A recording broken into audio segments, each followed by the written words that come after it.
Hi, I'm Elicia Michaud with Steiner Ranch Info, and today I'm going to talk a little bit about contingency contracts.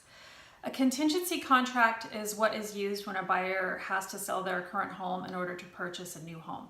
The contingency is what allows them to cancel the contract without losing earnest money if for some reason their house doesn't sell or doesn't close. There are a lot of risks to both sides of a contingency contract. I think the ones for the seller are obvious. There's another layer of risk, meaning they have to worry about their buyer closing the deal and their buyer's buyer closing the deal.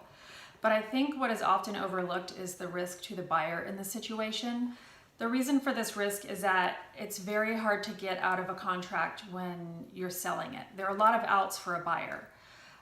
Most sellers, depending on the market, are going to want a buyer to be under contract, meaning their house is already under contract to sell, preferably past option period.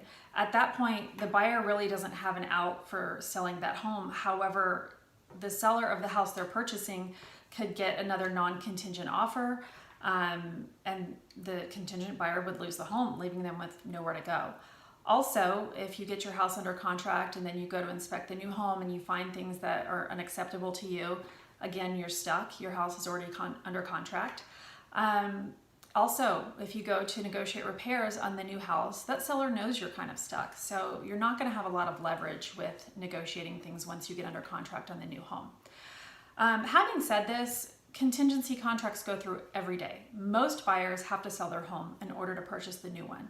So it's very, very important that you have someone experienced working for you. Or honestly, you could end up homeless. You could end up having to rent a house and have a double move. These are things that are not fun, not preferable, and not going to be a problem if you have someone good watching your back. So if you're a seller who's selling a home that's above the price of most first-time buyers, chances are you could get a contingent buyer writing an offer on your home. And if you're a buyer who has to sell their home in order to purchase a new one, give me a call. I've done this many, many, many times over the last 19 years successfully. No one's been homeless yet. I would love the opportunity to explain this in more detail with you so that you can have a successful move. Thank you.